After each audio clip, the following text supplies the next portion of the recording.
What is up, everybody? If you want to know the difference between conflict and actual communication, this is maybe an episode for you. Our idea of conflict is really holding us back. Jump into this episode and see how you can transform your teams and really make the impact you're meant to make on this earth. What does it take to be a successful entrepreneur? A dangerous amount of coffee and a ton of grit. My name is Jason Tracy, and every week I interview business leaders to share their stories, life lessons, failures, and advice with you. Welcome to Coffee and Grit. What is up? What is up? What is up? I have got the man, the legend. He's not a myth because he's sitting here with me in the studio. I've got Mike Gruley, EOS Implementer, in the studio today. We've been jamming. We got here a little early today, sitting in the green room out there, just kind of jamming through our conversation. And I'm so pumped to get the conversation going. So very little intro from me. Just Mike, man, welcome to the studio. Great to be here, Jason. I don't know about the man myth thing, but I'll follow your lead, buddy. I just noticed that we both have the same quarter zip on the same light blue quarter zip. So I don't know. Maybe I'm copying. I'm trying to hang in there. What's so funny is we were out there talking. I didn't notice that. And then when we came in here, I'm like, oh, look at us. You were just getting ready to do the intro. And I'm thinking, I have the same shirt on he has. So it's pretty similar. Right. We both have style, right? Greatness. That's greatness. Greatness. I have a future in podcasting, maybe. It's the official sweater of podcasting. That's right. It's an official sweater. Well, it's great to be here today. I've been watching your podcast for so long. I love them all. I especially love the one with your mom, but I love them all. And so to be able to sit here with you today is just a thrill for me. So thanks for having me. I appreciate that because, you're a guy that I've heard your name around for years of you got to meet Mike Gruley. Have you met Mike Gruley? And I'm like, yeah, we've had a conversation. Like, you got to have another one. So it's awesome because like we were talking about earlier, this is the first time we've actually met in person. Yes. Yes, which is weird. Weird because, again, from social media and from meeting over virtually and then watching social media, it's like you feel like you know each other pretty well. I really do. Yeah, because I'm always listening to your podcast, and I just feel like I know you way better than I've spent time with you face to face. So this is pretty cool. What's so crazy about that to me is, like, again, I was kind of talking about it earlier, is I forget how public I am because I just come here and I do this thing and I have this conversation with people and I kind of forget that I'm putting all this stuff out there, and then I don't know what people know about me. I'm like sharing a story and then I feel like they're like, yeah, I know, I've listened to the podcast. I'm like, man, am I just like a guy that rattles on about myself? So you need podcast material and then you need other material. I need other material. You need some writers now.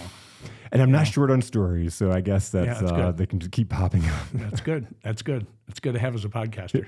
It absolutely is. It absolutely is. So when we were out there jamming, we were talking about one of the questions you get on what's the biggest aversions, like having team success. But then we were really drilling around this particular word in conflict and how people feel about even that word. And I'd love to just pick up from that conversation. One, from a team standpoint, where do you see that aversion to conflict playing in?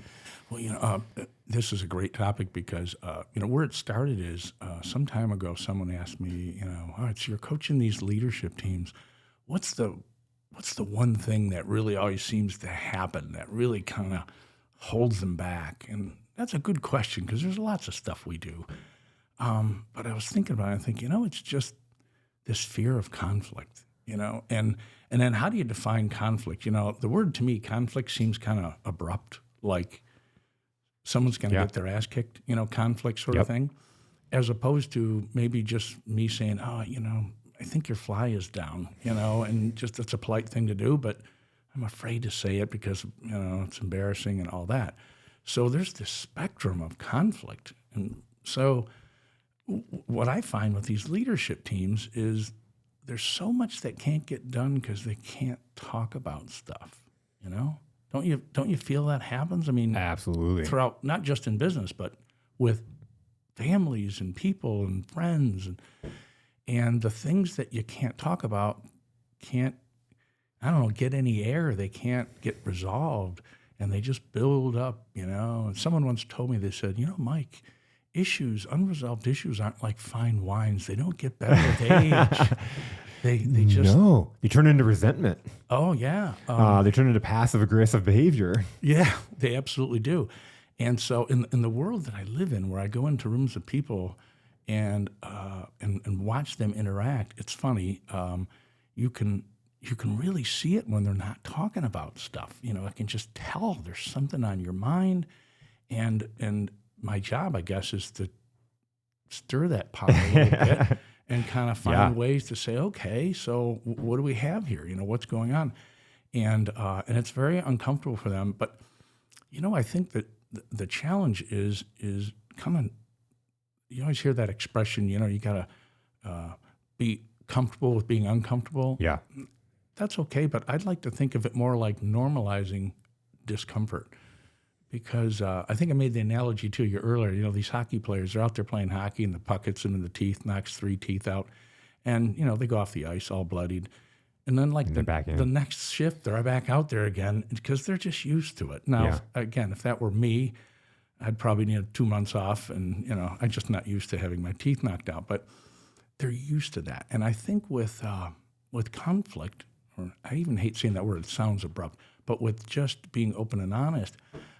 It's hard for people, but once you do it more often, you kind of get used to it. And even if you do hit me with something and it's like, that's a little stinger, I recover from it pretty quick. And actually, especially if it's delivered, with a sense of care and concern, you put the love in it a little bit. I'm like, it really stings a little, Jason, but I know you care. I know. Just let me digest it a little bit. I'm hearing you. And then just kind of take it in. And it's amazing that when teams and people do that, how quickly they can resolve these things that bother them, the things that get in the way, these barriers to getting the things they want done or getting the things they want and having the relationships they want.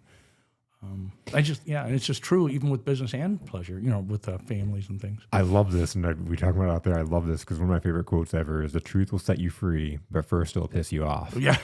When you think about it, this is exactly that. That's it. Yeah. The truth isn't always popular, but it's always right. And so it's just hard to hear it. It really is. And me being the biggest person with that, this is why, what's that old saying? You always teach what you most want to learn, or something like that. Yeah.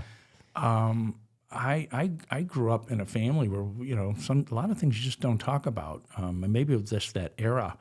You get frustrated with something, and no sense in upsetting the apple cart. I'll leave it go, but it just creates resentment, And it's funny how if you just talk about stuff, it gets better right away. Growing up in that, when did you have that epiphany that it was better to talk about it? Or how did you come across that? Because we're talking about growing up, we become who, it sets that in our DNA almost. It's like our common reaction, our intuitive response. So I just read a great quote the other day. I'll see if I get it right. It said, "Your past explains you, but it doesn't have to define you." Mm-hmm. And I think that, and another quote I remember hearing one time was, childhood is what you spend the rest of your life getting over. These things happen to you in life, and sometimes they're great and sometimes they're not. This isn't a pity party, but this is life. And having an awareness of what you've experienced and who you are and why you're that way. Not that you have to change everything, not that some stuff might even be unfixable. It's just who you are. Yep. But you say, well, I know where that came from, and it makes sense, and that's who I am, and I'm doing my best. And I think that when you get into groups of people, like I have to deal with groups of people, we not only have all the mechanics of the business where they have all those relationships, but we have everyone bringing their own homegrown baggage with them. Yep. And their own frameworks and how they see the world. Oh yeah, their schemas. This is how they see things, it is just, you see things differently. Speaking of how people see things, I was listening to I was in a workshop with a woman who's been a psychologist for 45 years, teaches it, and she was talking about how the brain works, and she was talking about the word schemas that I didn't know 2 weeks ago. Schemas are how you see the world. That's what triggered it. I'm like, when you said that word, I'm like, I want to know more. Yeah, because you're thinking, and I'm not as smart as you think. So I'm lucky I remembered it. So anyway, she was explaining what a schema is, and it's how you see the world. All right, fair enough.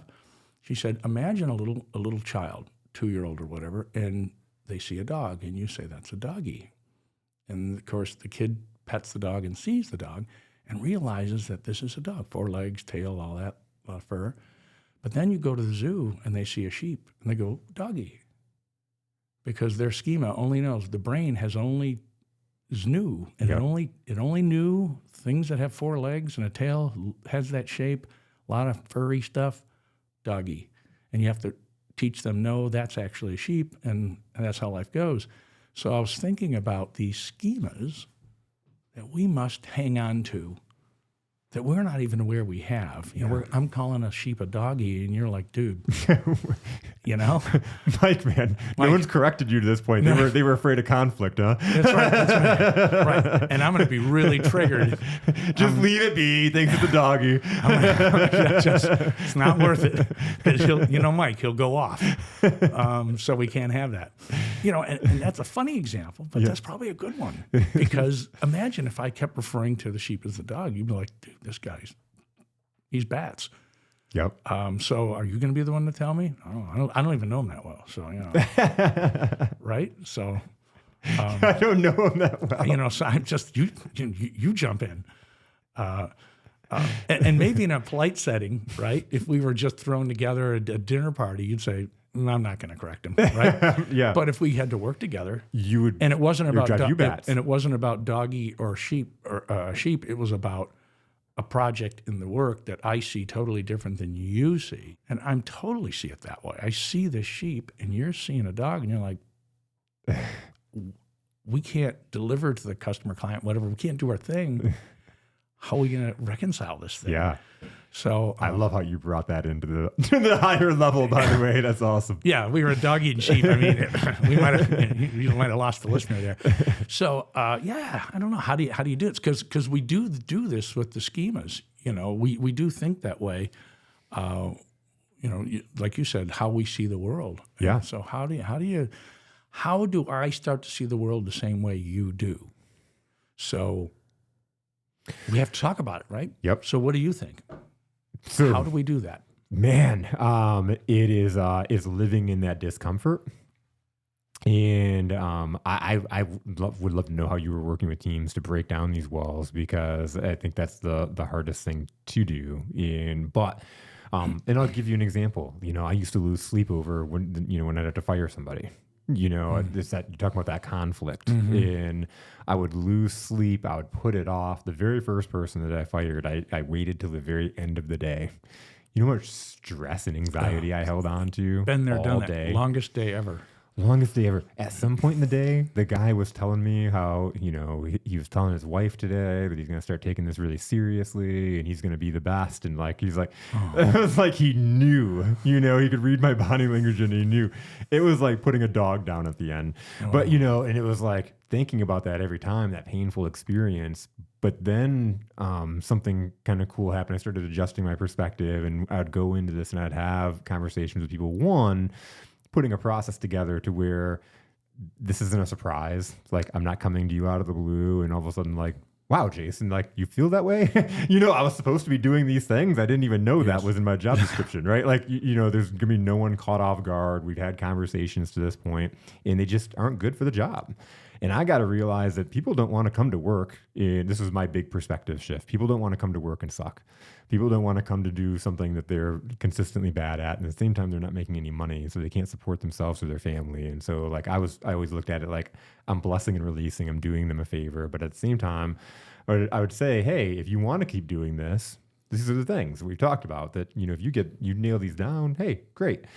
But this is what I see in you, these are the strengths that I see in you. And if you apply these things, think about what you could do differently.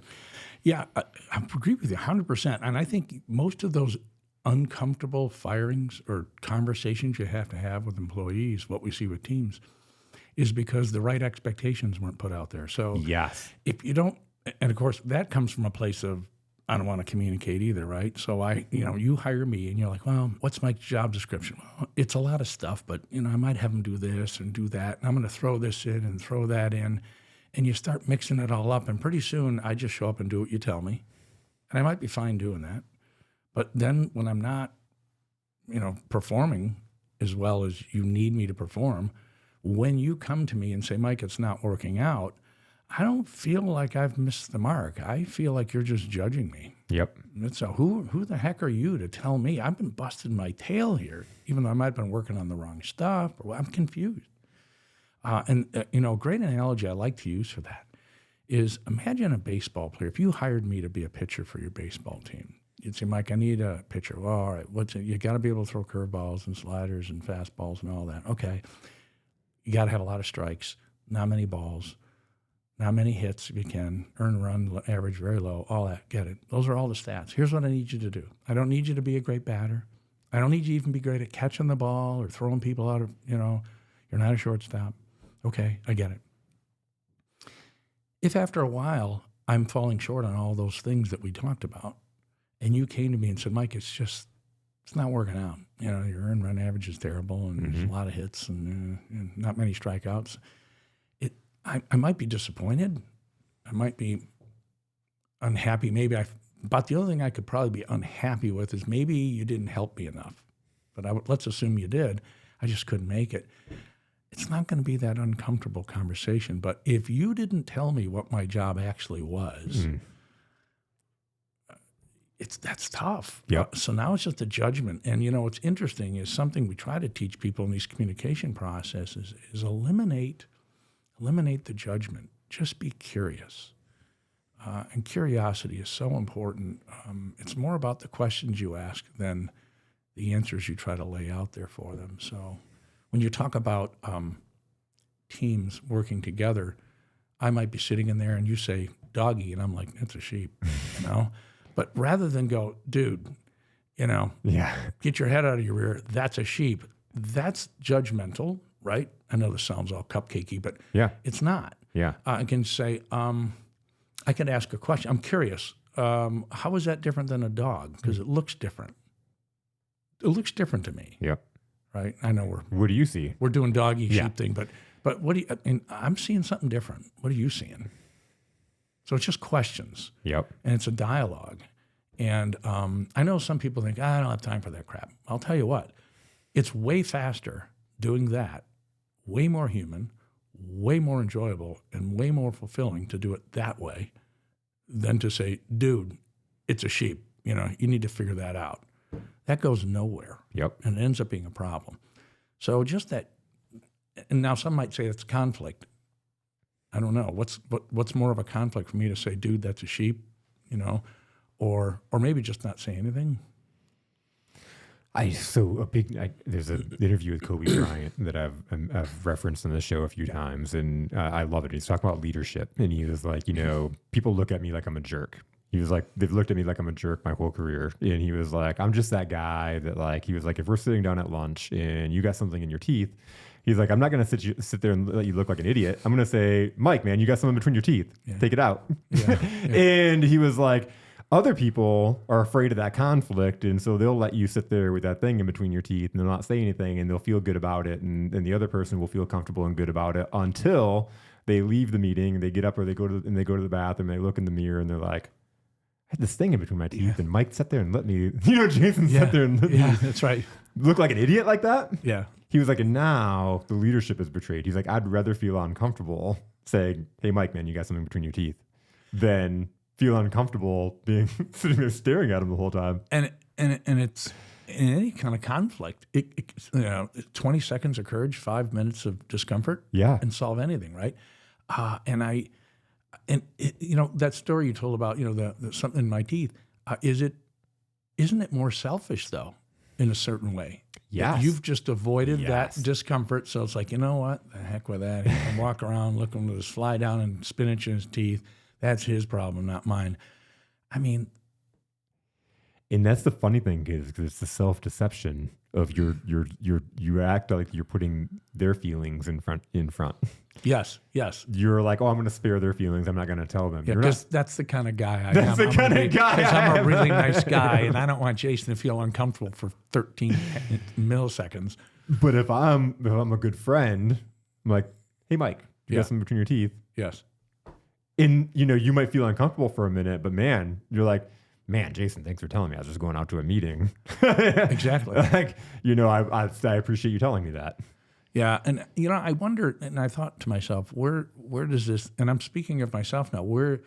I've never been a very confrontational person. I still am not. I'm more of a lover than a fighter. But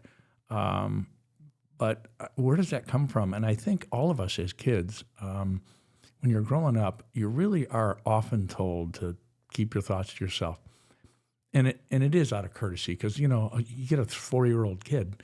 And whatever goes here comes right out here, right? So, why has he only got one eye? Yeah, one eye. He walks funny, Dad. Look how tall he is or how fat he is or whatever. They have all these comments about people. And so your parents are always saying, don't say that, Jason, don't say that. Oh, he smells. I know, don't say that. It's not nice. So we learn that when we make judgments about things, it's not nice. But we're just noticing it as kids. So I think that, I'm guessing, I don't know.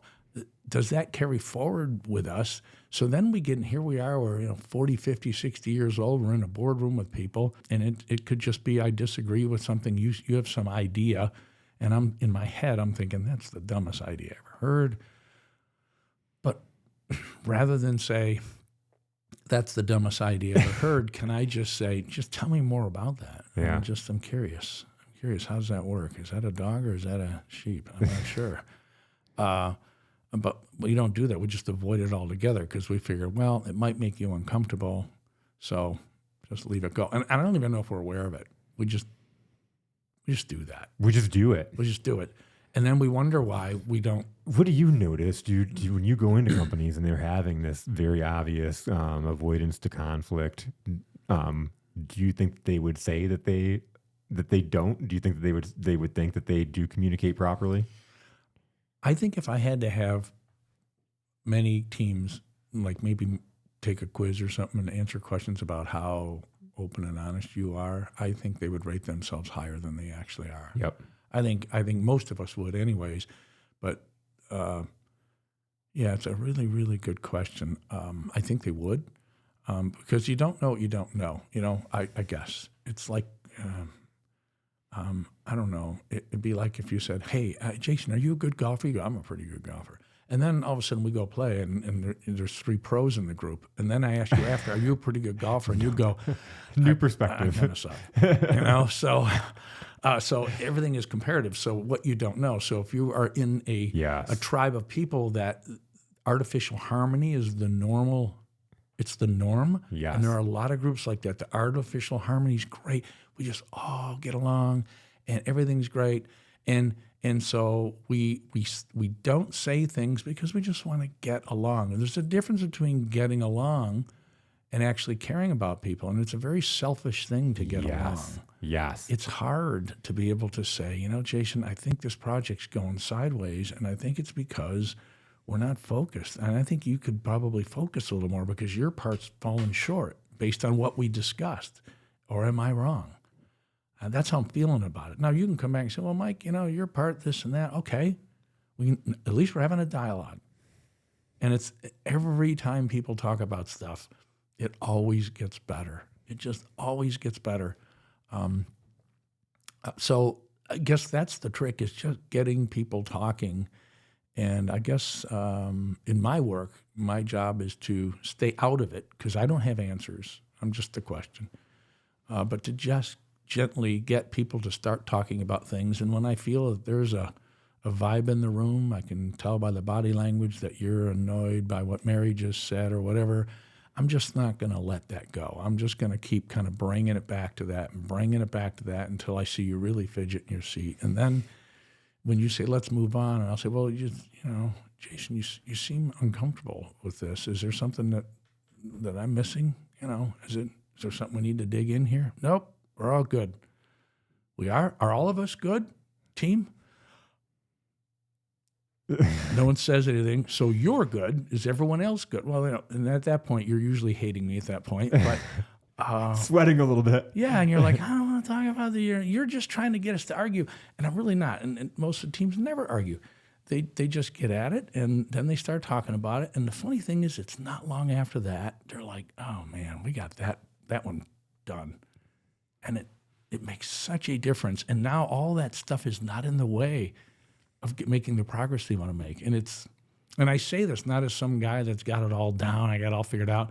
I've lived through this stuff with my businesses, didn't talk about stuff, didn't set expectations, didn't communicate with my people when I was younger, and always frustrated that they don't know why don't they see what's in my head? How are they supposed to know? Yeah.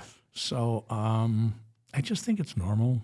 And I guess part of my job is just to get people to talk, because when they do, it all becomes very normal. It's, like a good relationship, a good marriage, a good friendship, whatever. I mean, your best friends, you can probably talk to about anything, right? At what point in your business, when did you realize, oh my God, I'm like strangling it, or, I need to improve my communication?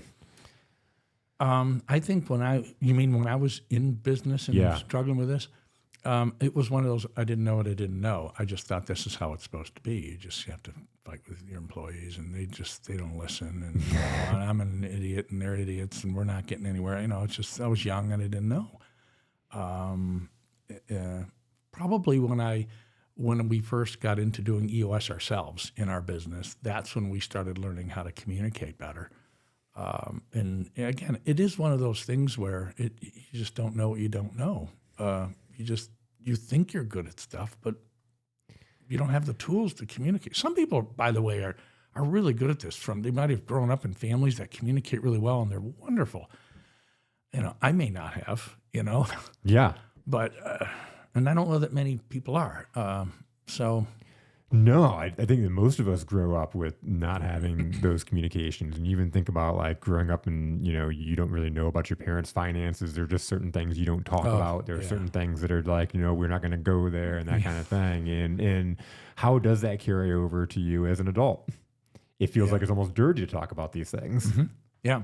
And you carry it into everything. And I would hope not into your personal relationships, but almost certainly business, because people often make that thing, well, it's not personal, it's business, and I don't buy that. How you live your life is how you can't spend 8 to 10 hours a day working at something and not call that your life. So it's your life. So however you behave in your personal life, that's how you should behave in your business life. Yep. From a value standpoint.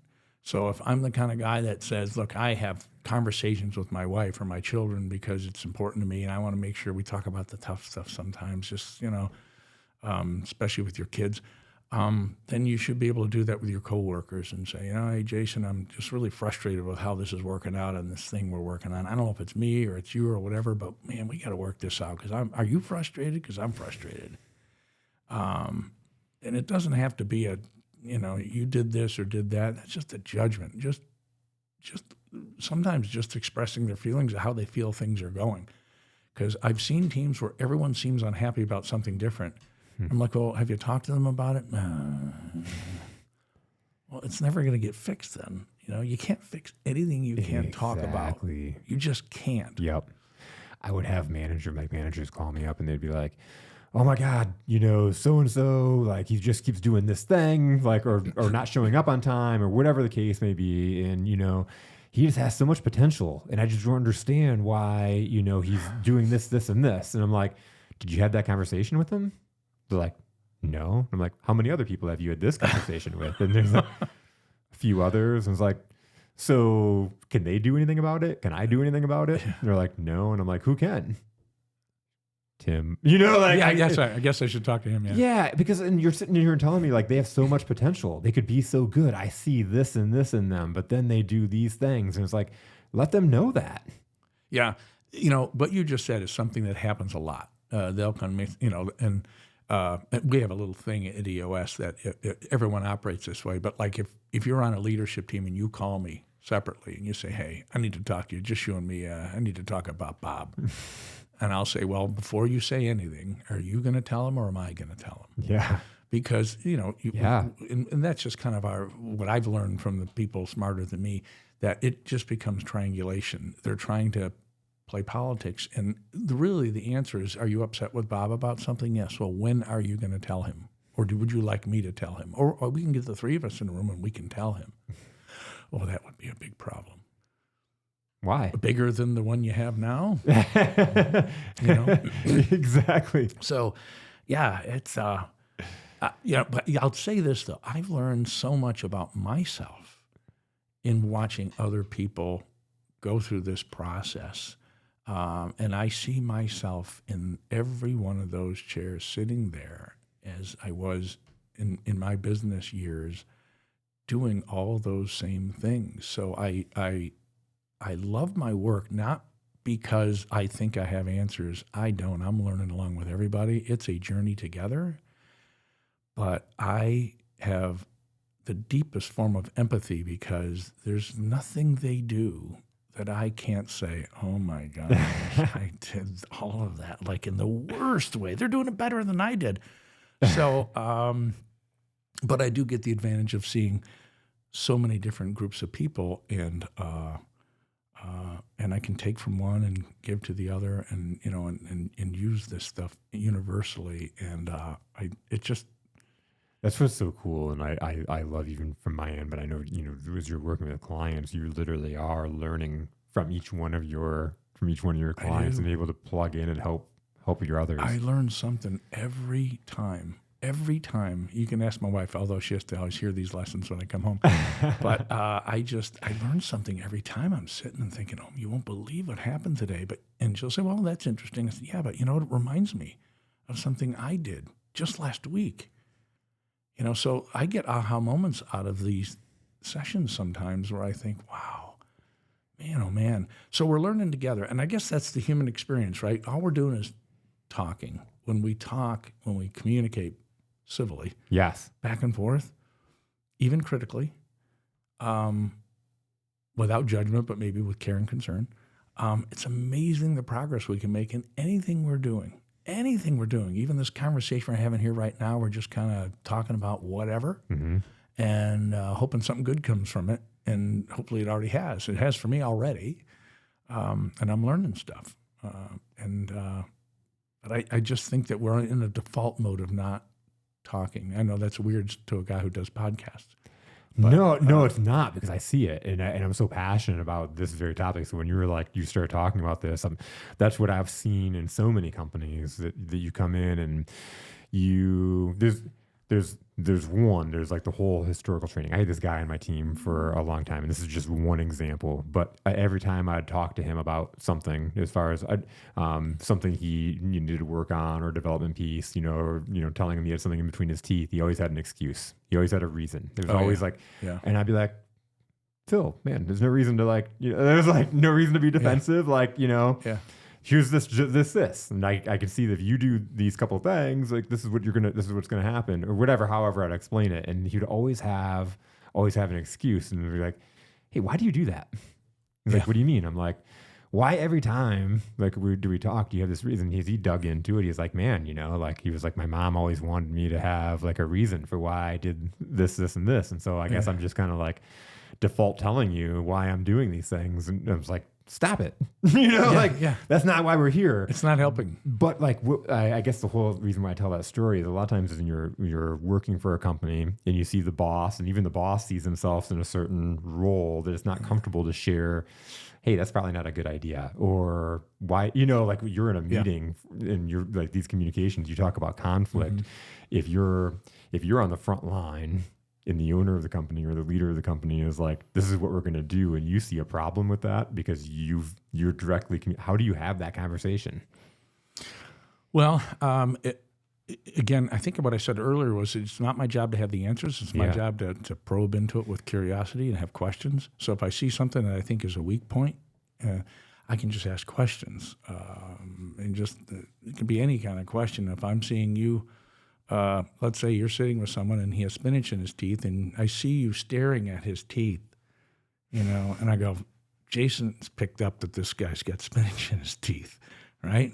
Or Yeah. let's go back to the dog and the sheep, Yeah. He's saying sheep and he's saying doggy, and you're like, I can tell by the look on your face, you're like, this guy's nuts. It's a sheep, right? I can see it. People, So I might say, hold on a second. Jason, you seem to be not sure that you agree with Bob on whether this is a sheep or a doggy.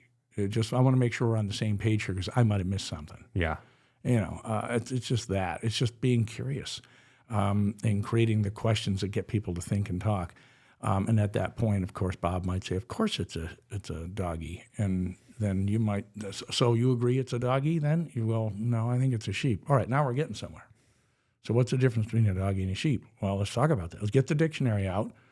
Let's go online and see if we can get a picture of both of them and see how they're different. It really is not that complicated. It's just staying out of the judgment game.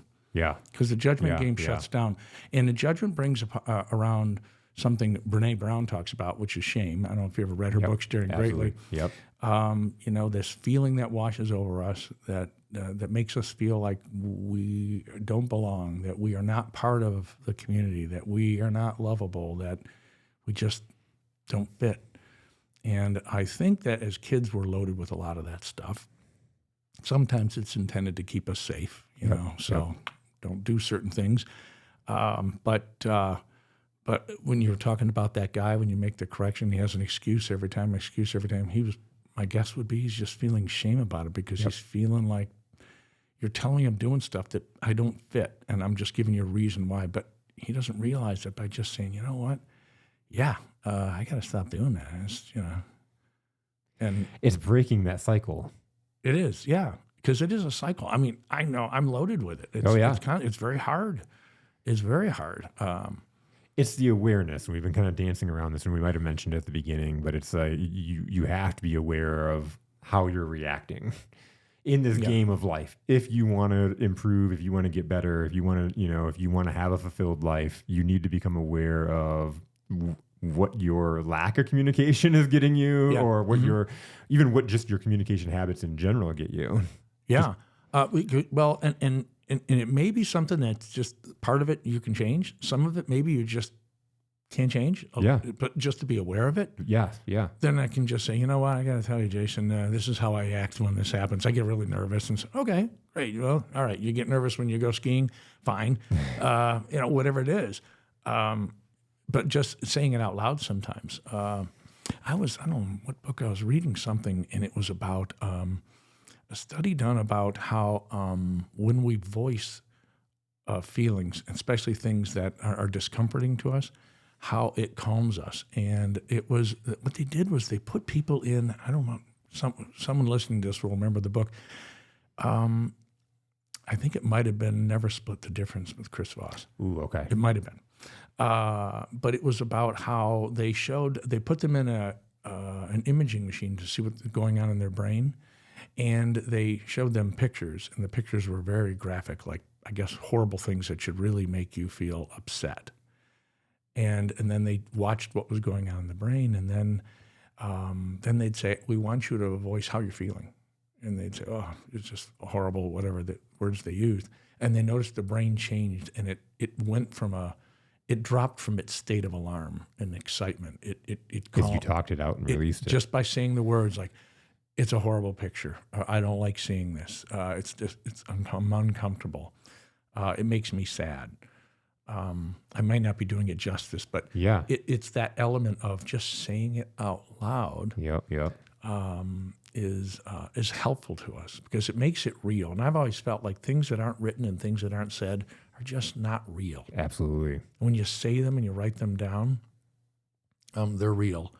It's like telling your spouse or your children you love them every day. It's much more real when you say it, even to you. Oh, absolutely. As opposed to just going, wow, I love you. Yep. That's a different thing. I was just having a conversation with somebody recently that said that their dad didn't tell them that they loved them until late in life, wow. and it was something that they constantly were wondering, and then, God, who was this? It was probably somebody on the show, so I apologize. But the dad wrote him a letter, and express how much he loved him. And it was a big deal. I think it was the guest last week's too.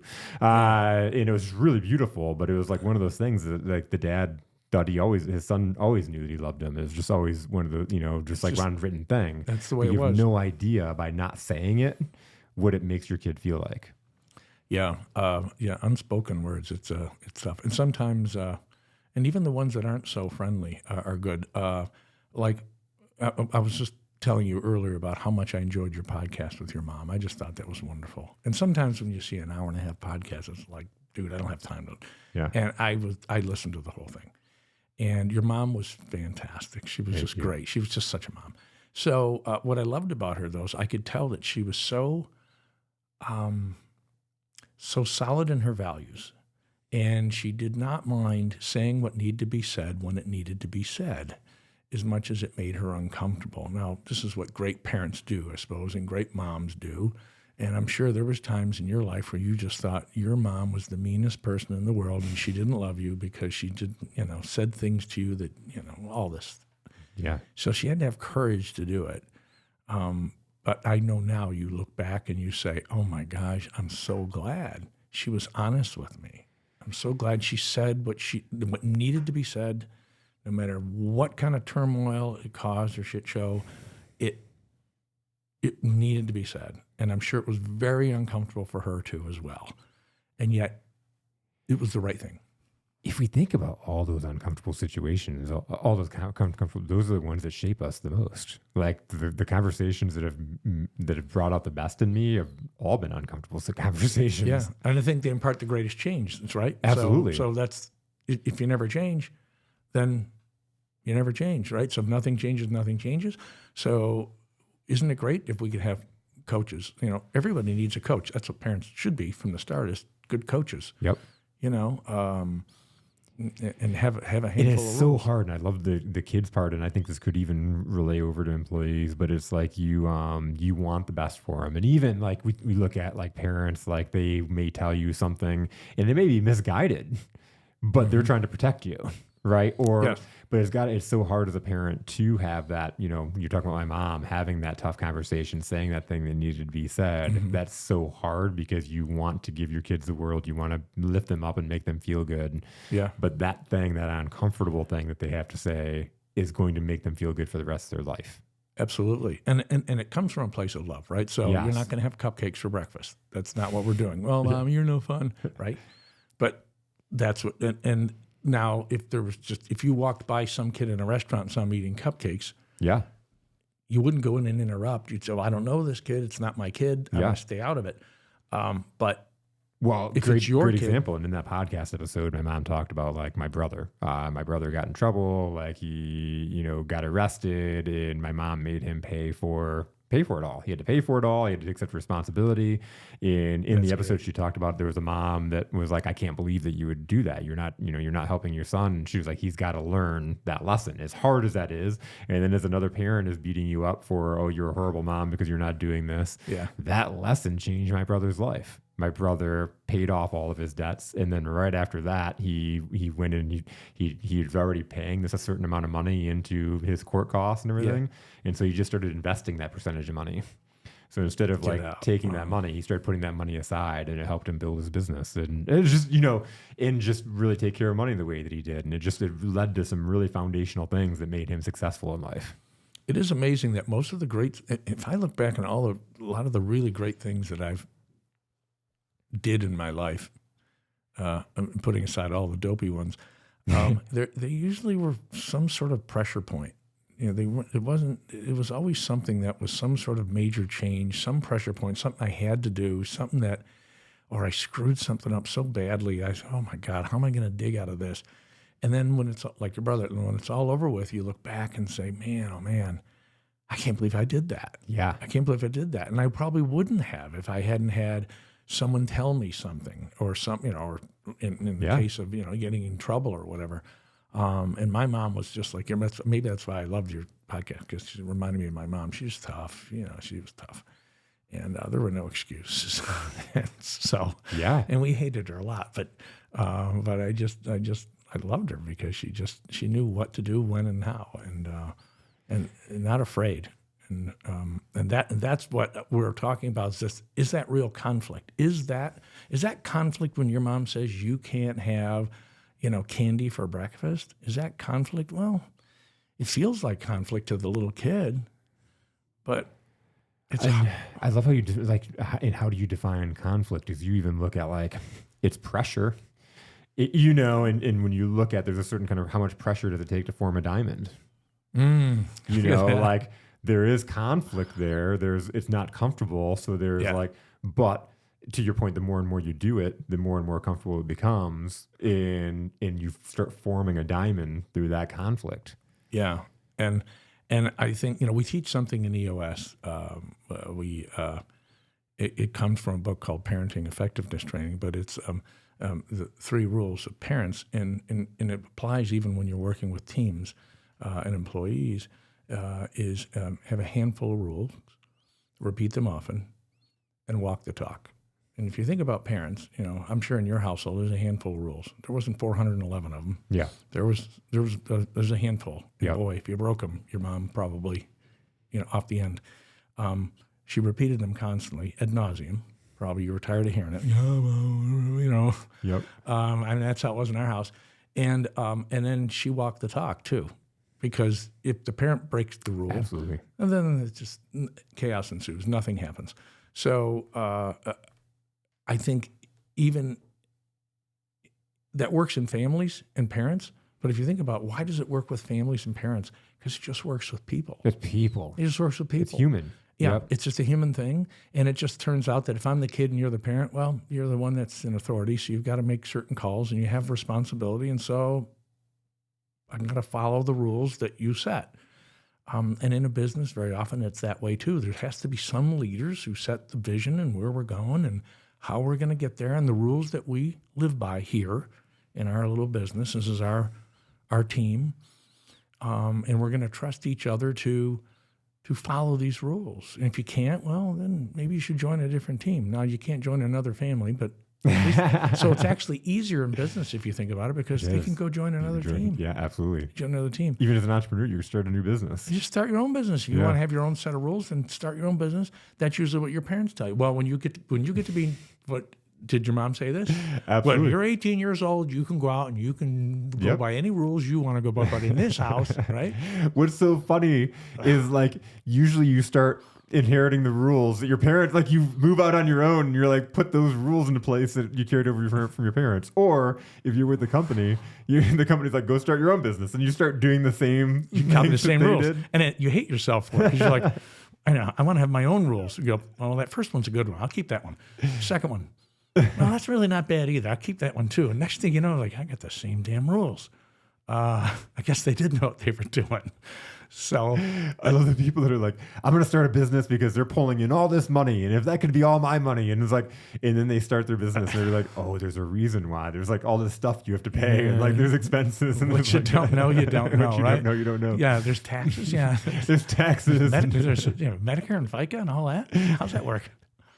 All this stuff.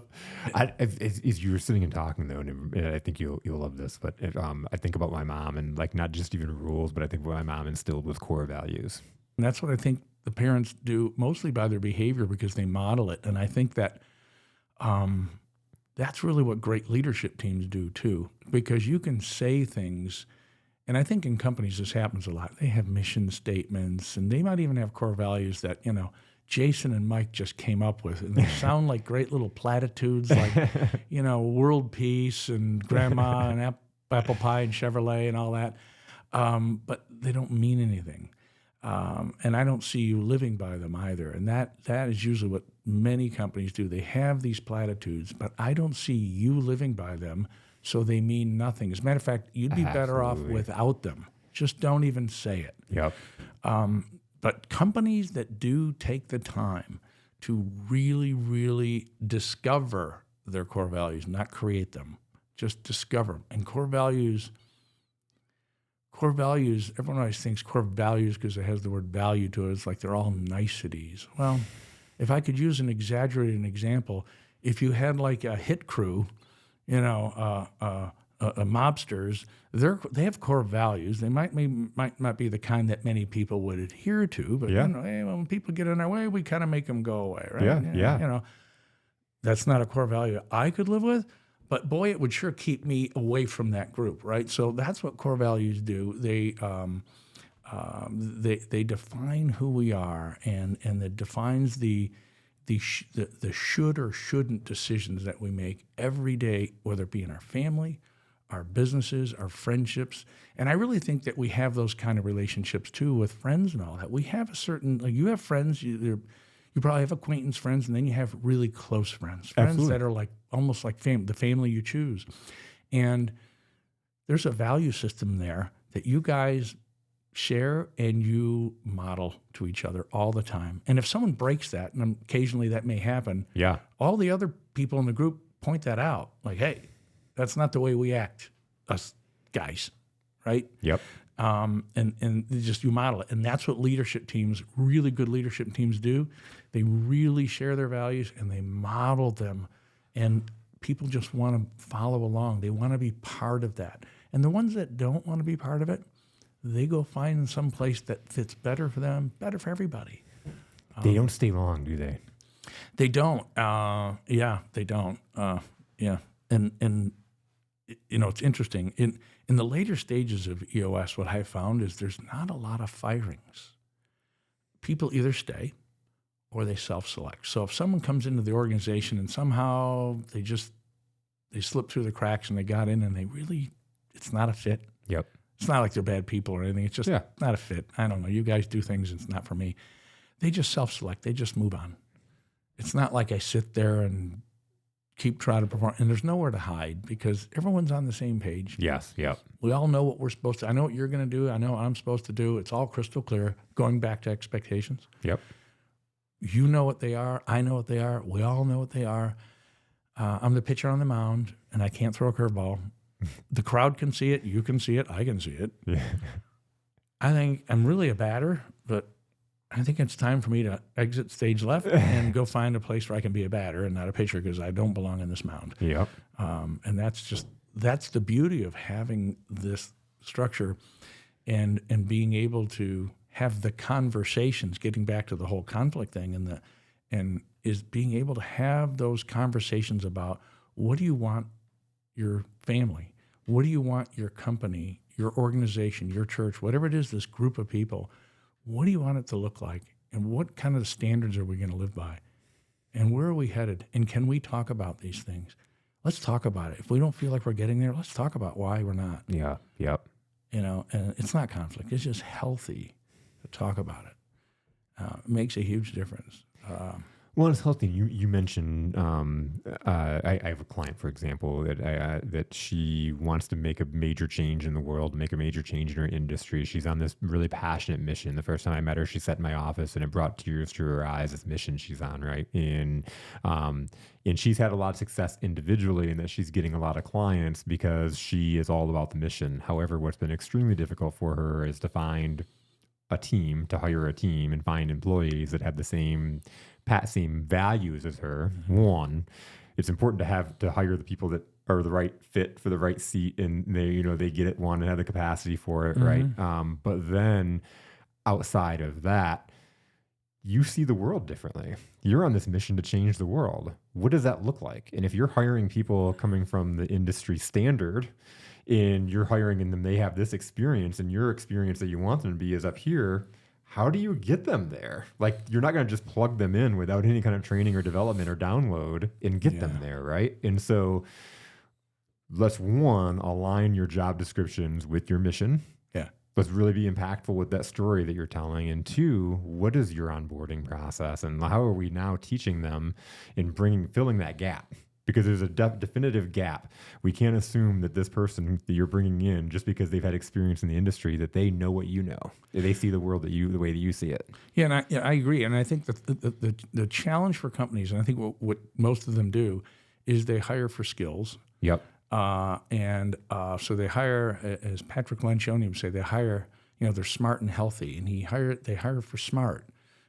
So if I need an accountant, you're an unbelievable accountant, you're a CPA, blah, blah, blah. You've been a lot of places. You're fantastic. you're the guy.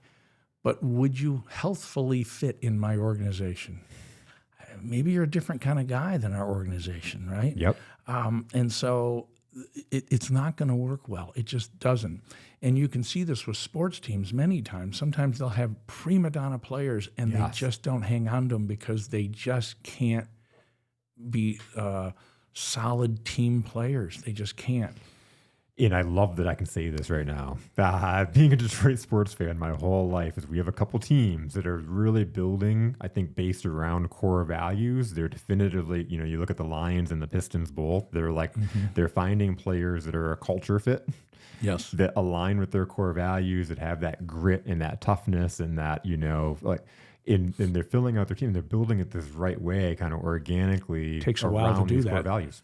Doesn't happen overnight. Right, yeah. But when it does, it's beautiful. It is. And here's a real perfect example of how people follow a mission or a purpose, because I think that's what drives people. It's tough to do anything 8 to 10 hours a day if you're just really good at it. But I don't care where we're going. Human beings want to know where we're going, right? They want a vision. You have an idea. Yes. It's like Martin Luther King Jr. I mean, millions come to see him because he had the saying is his speech was, "I have a dream, not I have a plan." And so I think about the Lions a lot, right? So I know football enough to be dangerous, but I've been saying it for years that I don't know that they're ever going to win a Super Bowl until they change the ownership of this company, because that's the only thing that hasn't changed, right? The ownership of the team. So when they started doing well a couple of years ago or a few years ago, I was asking friends of mine who know football better than I know, and I said, yeah, I guess I was wrong because it hasn't changed. And he said, well, it has. It has, yeah. Because the daughter. Yeah. Granddaughter, actually. Yeah. And she said, I'm going to put, was it Spielman? You put the foot, and it changed. So, the leadership, everything rises and falls on leadership, as John Maxwell would say. And so what I thought was fascinating is that when you think of teams like the Cubs or the Lions, people go in those stands. Yeah. They are wearing the jerseys and the helmets, and they're painting their faces, and they're tailgating, and they're cheering. Been doing it for years. And go back a few years, the Lions were not a quality team for many decades, right? Yep. And yet these people, they don't own the team. They have no stock in it. They don't work for them. In fact, they pay to go to these events. They buy all the stuff, and yet they bleed the colors of the team. Yep. So how can that be? Because it's a purpose. It's a mission. So there's no greater example of how people get devoted to a cause than when you see people follow sports teams that are really not great for many years. They just believe in it. Yeah. So imagine if you can get people to believe in your vision of your company, and you actually had moderate success, because I wouldn't say they had moderate success for many years. Yeah. And now the fact that there's been this other change in the leadership to where they're actually getting success, the fans are going nuts because now both are coming together. And to your point, I think you're absolutely correct. I don't think it could have come together without having those core values, that culture being created within the team. The culture is out there in the stands, but it wasn't in the team. 5,000% wasn't in the team. It wasn't in the coaches. The leadership, it's just leadership in general. And it looks like the Lions. If you didn't know, they had almost all their players. There's so many players on the injured list. They had all these players on the injured list. And at the end of the season, it came down to the 49ers and the Lions were playing, and they both had equally amount of players on the injured list. But the 49ers were not making the playoffs, and the Lions were the second best team in football. Yeah. What's the difference? Well, you look at that next man up mentality, because they went and found dogs. They went and found people that fit their core values. And so you're bringing people up that are just that grinding out mentality that brings that team together. Now they're rising up together. Even with all the injuries earlier in the year, they kept going. And people said, how did you do it? Yeah. And I'm the last guy should be anywhere publicly talking about sports because I know nothing. Sorry. I love sports, but I don't follow it all that much. Yeah.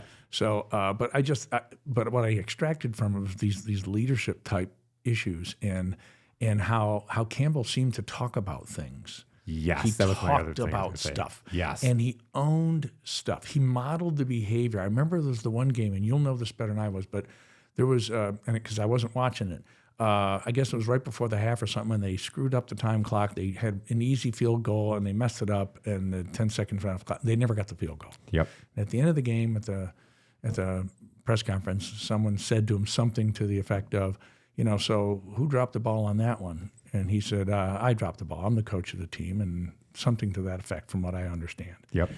And that is modeling accountability. That is what great leaders do. It could have been easy for him to. What's really awesome is you talk about mission, and I love, and this is why I love sports in general, because it's a great analogy to business and that comparison, because it's people and it's leadership, but a lot of people follow this whole leadership thing. Is Amik Robertson, one of the cornerbacks for the Lions, said at the end of the year, they asked him, when did you know Dan Campbell was a good leader? He was like, I knew he was a good leader coming in. He was like, but at some point in this season, he was like, we went into halftime and we'd blown the field goal kick. And he was like, and Dan came into halftime in the locker room, and he wasn't yelling, and he wasn't telling anybody else that it was our fault. He sat there in front of all of us grown men and cried and told us he blew it. It was his fault. It would never happen again. And he was like, that day, I said, I will bust through walls for that man. And so when you talk about being pulled by a mission in a business, and it's just, we think a lot of times, I think in business, that if we're vulnerable like that and we say it's our fault, that we're going to be looked down upon. And I think, to me, knowing in leadership in business and from my experience, that when I've been vulnerable and said, you're right, I got it wrong, that I got so much credibility from that. Definitely.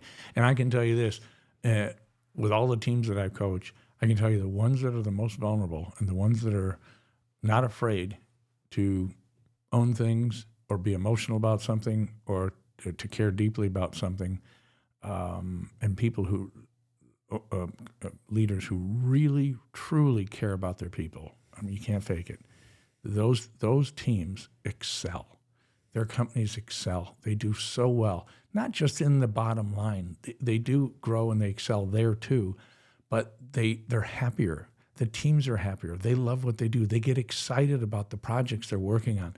And they actually look forward to getting together and having meetings that might be spicy, right? It's a little spicy to be able to say, Jason, you're back on that idea again, but I'm not sure that works. Tell me how that works, because I don't get it. And as opposed to, whatever, let's just keep the peace because I got a lunch appointment.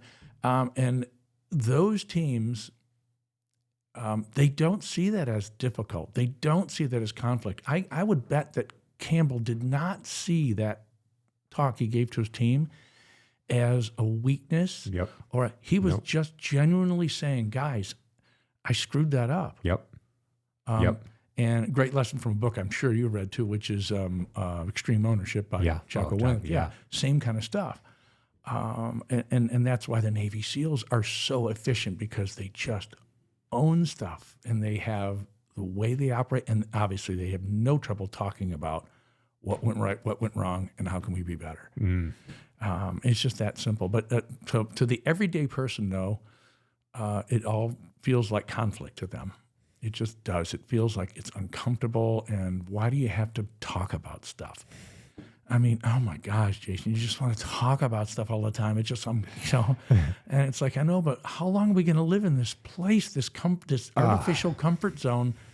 And I'm a big, why do we do the things we do? We've talked about this, but I've watched it firsthand. I've grown up with a family of passive aggressive communicaters, of guilt trippers and shamers, right? That's how they use their hey, I love my grandma. I love, but she was very, and when she had a conflict with you, she wouldn't talk to you. And so her and her sister were my Aunt Dolores. I remember, she's literally my great aunt, but she was like an aunt to me. She was probably more an aunt to me than any of my other aunts. She was around in my life so much. Her and my grandma had a conflict, and it was about 4 or 5 years of their life that they missed. And my grandma would it was to the point where if I saw my Aunt Dolores in public and I went up and I talked to her and I got back to my grandma wouldn't talk to me.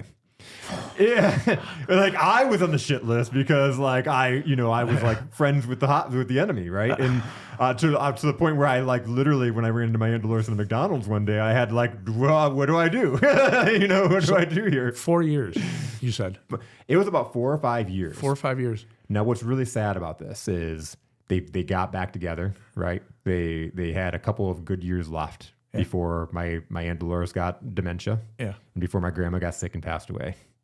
Wow. You wasted 5 years of your life. And if you had to guess, if you could sit them down in a room and say, all right, Grandma, it seems like you're pissed off about something, so can we just get this out? And let's say they were upset and they had to, they were really hard for them to bring it up. But how long? Might it have been a couple hours, maybe? Maybe. And it would have saved 5 years. Whew.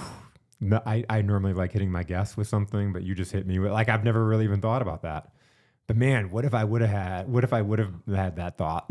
And I said, well, I'm not trying to shame you now, brother. No, I'm not. But like I think about what I'm doing, even from this podcast standpoint. You're so right, man. It's like you getting your people in the room and stirring the pot. So it's all I think about is I think about things in my past that have been dragging on for years, or different little things, and I think, God, if I'd have just sat down and said, hey, Jason, I got to talk to you about something, and it would have been really uncomfortable, and you might have been mad, but sometimes people are mad at you, and that's okay. It's okay.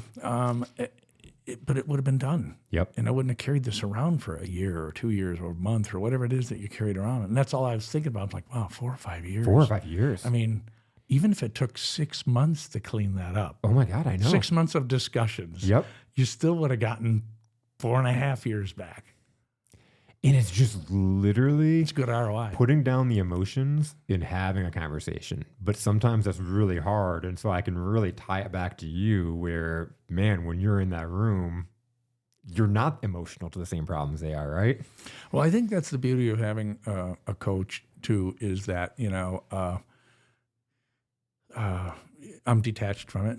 And that'd be no different than the coaches I have too. Sometimes, like I'll tell you what, I went to one of my coaches and I said, I got a problem, Hank. When my team isn't doing well, I'm thinking if you were in the room, it'd be better. I just know that you would have somehow found a way to do it better than I did somehow. I'm letting them down. And he said, Mike, you can't own their shit. This is their shit. You're just facilitating them sorting out their shit, right? Mm-hmm. And he's now helping me sort out my shit. So I say that humbly because I don't go in the room like I'm some expert, like I got all the answers for you guys. That's exactly it. No, we just have a methodology that we all use with each other to help each other because sometimes we can't see things. And sometimes we need someone from the outside, just like me sitting here with you today. Things you've said today make me see things differently about some of the things we've talked about that I couldn't think of on my own, just the way you express it. So, I mean, you really think about it throughout life, everyone that we talk to is a coach to us. We're either learning good stuff or bad stuff, because you can have bad coaches too. Yes. But we're learning good stuff, bad stuff. We're trying to shuffle through it and decipher what stuff we're going to take. And any good qualities we have, I'd say this about myself, any good qualities I may have, I guaranteed I borrowed it from somebody else that I met. And I said, wow, what a great person there. I should do more of that, So you try to copy it and hopefully don't copy the bad stuff. And this is the thing, like I would have people, before I started my business, I was successful in this certain industry. And so people would come into sit down with me and they'd want to pick my brain and, see what we're doing. And then I'd pick their brain and they'd tell me the things that they're doing or the things that they've thought of doing. Yeah. And a lot of times the things they thought were doing were really good ideas. I'm like, I'm going to do that. And a lot of things that they never implemented, they never went and did. Yeah. I made really successful in my company, Wow. Like, so it's one of those things is you can learn from anybody. Anybody.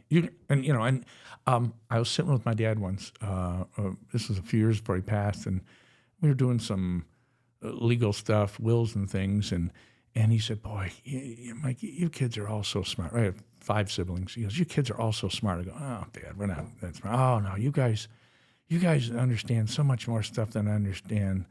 And I said, Dad, but we're you 2.0. So we got to watch you, Because he also said, I made a lot of mistakes. I said, yeah, but I got to see those and not make them. Yeah. And I got to look at cherry pick all the good stuff. So I got all the good stuff from you, and that's all you're seeing. And mind you, the stuff that you're not seeing that I'm screwing up, my kids are seeing. Yeah. Because that's every generation gets a turn. Yep. He just doesn't recognize it because it's different stuff. Yep. So I got to tell you this story. So here's what we did with our kids. So we were hanging around at Christmas time. I have 2 older daughters and a son-in-law and a new baby on the way, our first grandchild coming in September, so we're excited. So we're sitting around at Christmas time, and I was thinking about this topic. I said, I remember we used to go to Grandpa and Grandma's house, and remember how we had all these little things that they would do, and we're like, oh my gosh, the heat's going to be too hot in the house, and little nuanced things that Grandpa and Grandma did that drove us crazy. Oh, yeah, I remember all that. They were laughing. I said, so what are we doing now that you guys can tell us that drives you crazy? And they're like, oh, we're not going to, and of course, this gets back to that felt like conflict to them. Yeah. I said, look, let's have some fun with it. So I had this little buzzer thing that I got for one of my session rooms. It's just a little, it's got a red button on top. You hit it and it goes, bzz, you know? I said, let's put it in the room. Anytime we do something that's like typical mom, dad stuff, like the stuff you go, oh my gosh, mom or dad, whatever, hit the buzzer and tell us what it is. And we're like, we're not going to do that. Well, eventually, we're just sitting around having drinks, talking, and having a great time, and all of a sudden, bzz, the buzzer goes off. Mom, you tell the same stories over and over. We've heard these stories. Dad, you do the same thing. I'm like, well, I don't tell. Yes, you do, Dad. We've already heard these stories. So, all right, fine. And of course, we're sort of disagreeing. Yeah. They're helping us, and we're not taking the help, right? You asked for the help. We asked for the help. They buzz, and we're like, I don't think I did. Sure enough, we get down the road, and they're buzzing, and they're having a ball with it. And we're all laughing. It was really fun. So we really kind of took this conflict and turned it into fun. And we found out all these little dopey things we do, but mostly it was about the storytelling. And one of them where we really had no leg to stand on was my wife started to tell a story, but she barely started telling. She said, well, I remember when you were 6, and she got the buzz. I'm like, what? She goes, when I was 6, and she finished the story. Blah, blah, blah, blah, blah. And she goes, oh, okay. Oh my God. Mom, really? And we're like, wow, we do this. So we're like the How Not to Be Your Parents, Joe and Produce, I love those commercials. I mean, I see myself in those commercials. That's me. And I'm like, oh my gosh. The person with red hair walks in, don't say anything, don't say anything. Don't say anything. That's right. Yeah, we don't see it. I mean, that's me, So they thought that was weird at first, but they had fun with it. So really what they were doing is we were having conflict, because they would never tell us that. Because we'd never tell my parents. Yeah. You see Christmas pictures of us all at my parents' condo, and everyone's in golf shirts and T-shirts. And it's winter because it's 100 degrees in their house. But we wouldn't say, Mom, it's too hot in here. She would be so upset. So we just don't say anything. Everybody's coming in shorts and golf polos. We all had like summer clothes on because it was hotter than blazes in their house. It just goes to show you that, but that's where it starts. I mean, that's a small thing. But, we don't tell Mom just because it's polite. But think about if that were an important thing. We're just so used to being polite that way that we just don't talk about the important things. And those are the things that hold us back, unfortunately. So I'm always grateful people give me good feedback, even though sometimes it hurts. But I'm grateful for it, and I try to be as tactful and kind as I can and loving as I can when I'm trying to ask the right questions to get people talking. So that's my job, is to get people talking, and they work it all out. They do all the work. How fun is that when you can sit back and kind of be the guy that stirs the pot, like you said? It is, yeah. And it's like being the parent sometimes, that they don't like you at first, like you said, but it's an art form, and I try to get better at it all the time. I could always do it better. But the main thing is Gino Wickman would always say, you got to put the love in it. And I think he's right. You have to really care about these people that you are working with. and knowing that they're giving you just as much as you're giving them, and you're growing together.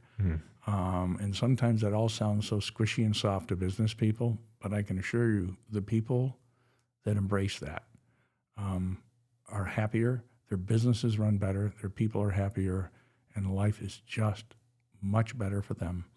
And for me to be just a teeny tiny part of that is just a thrill beyond thrills. It's something I just adore doing, and I'm the luckiest guy in the world to do what I do every day. How did you get started doing it? I was like the poster child for an EOS company. I was running a business. I started when I was young in my 20s, and I've had a good level of success throughout the years, and I've also had some train wrecks and some disasters. But when we started, anytime we were successfully growing, it was just tough. It was complicated. We just couldn't. I think I mentioned this earlier. Didn't have any expectations. Nothing's on paper. Yeah. Where are we going? What are we doing?